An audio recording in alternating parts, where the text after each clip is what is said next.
I was talking about Rogan earlier, how he wouldn't have Donald Trump on the show. He said he didn't want to give him the platform. Yeah, I understand. Well, he said he didn't want to help him. Yeah, he didn't want to help him. That's what he said, I believe, yeah. I'm curious, because I chatted briefly about this earlier. I'm curious how you think that conversation would go. Because Trump cuts a lot of people off in conversation. It would almost be like an Alex Jones type stitch with him, maybe. I don't know. I mean, he's... I think that would shake out. When he talks to the press, it depends, right? So he does cut people off sometimes, but it's not always cutting them off to start a thing. He just says wrong or whatever, stupid shit in the background.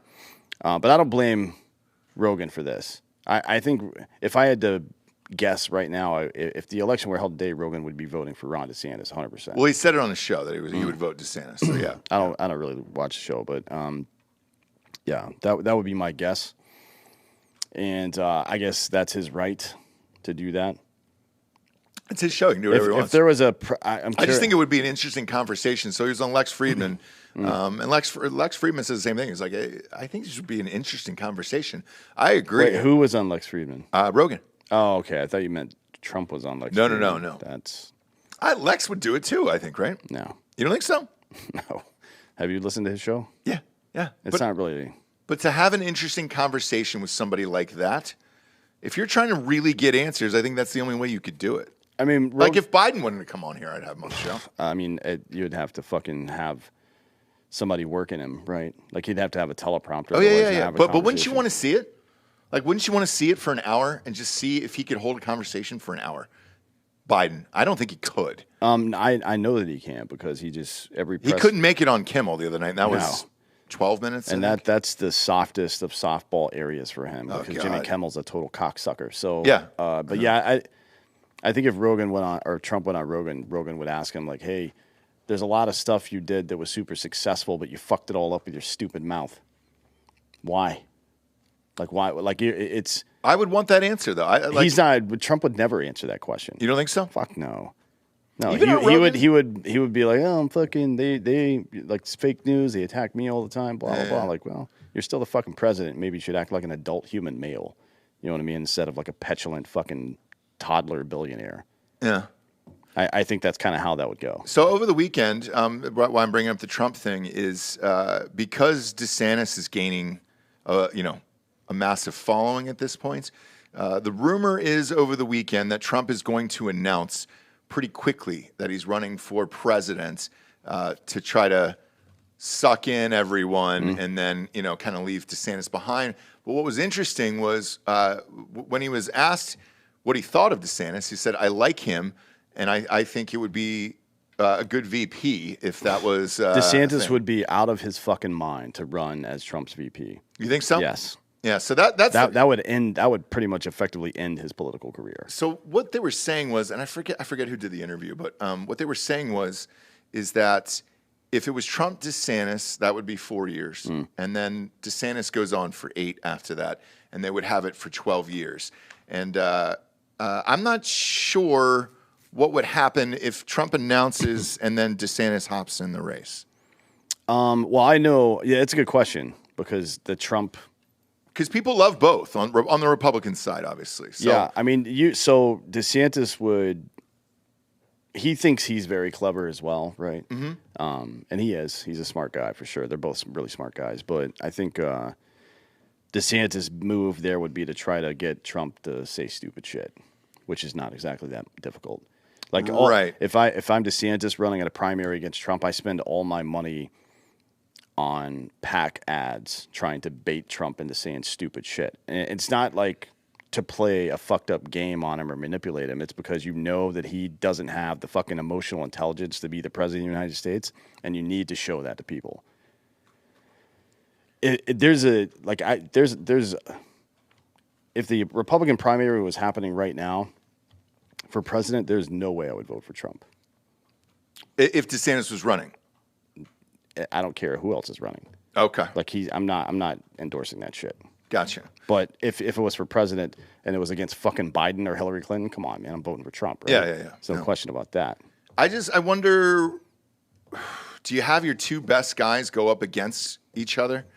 It's you know that there is an iron sharpens iron thing, but you got to fucking have an agreement where it's like we're not going to get too wild here. Like if it would be really interesting if they could handle that. DeSantis could do it. I know he could. Trump, I don't think so.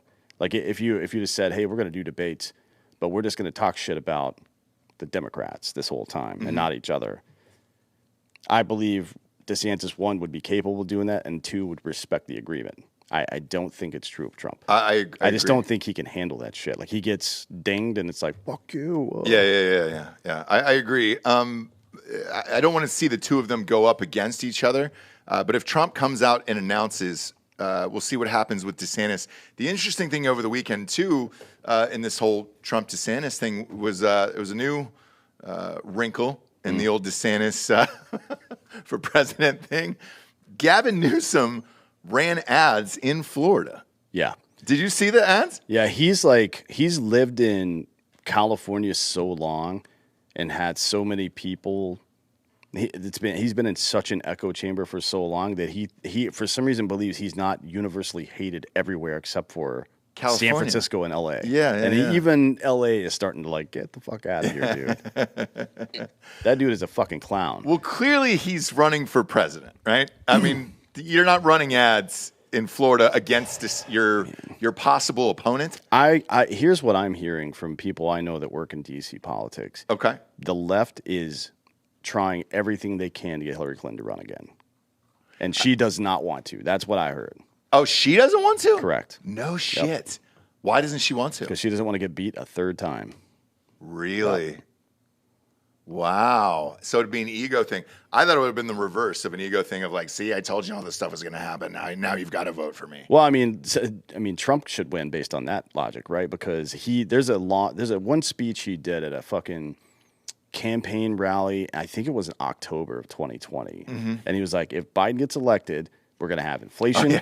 Gas prices are going up. Yeah. This, and this is like 5 different things, and every single one of them happened. All came true. Yeah. So, I mean, if Trump does run, he doesn't actually have to do – if I were him, I wouldn't even go to the debates. Why would you?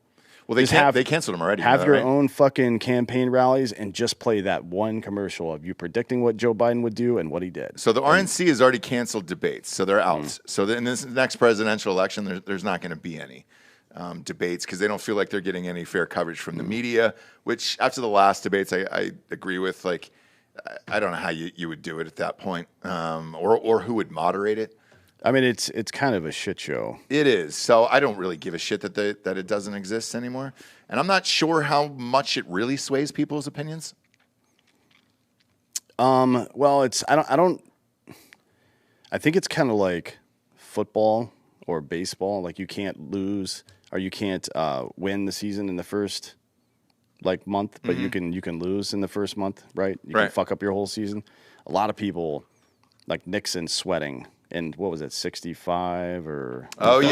That was against JFK. 60, that's right. Yeah, that was against JFK. Yeah, Nixon sweating his ass off.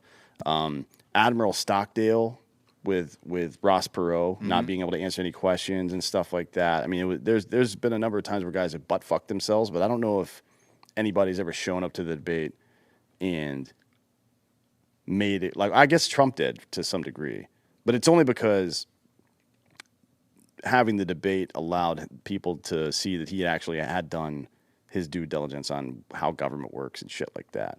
Like he says knucklehead shit a lot of the times, but he had actual plans for doing things. Like, we're going to do this, this, and this. And I think illustrating that helped. But again, he could have done the same thing at campaign rallies in a much more controlled environment for himself without having to deal with fucking 15 other dumb. I mean, that was so dumb. Right. All those people up on stage. Yeah. It was the dumbest shit I've ever seen. Yeah, it was crazy. It was basically just... It was like a reverse roast. Yeah. Where instead of Trump getting roasted on Comedy Central, it was just him on stage talking shit about everybody else. Yeah. I think that won him the primary in 2016. I did too. I don't think it would have been much harder for him to win the primary in 2016 if those debates hadn't happened.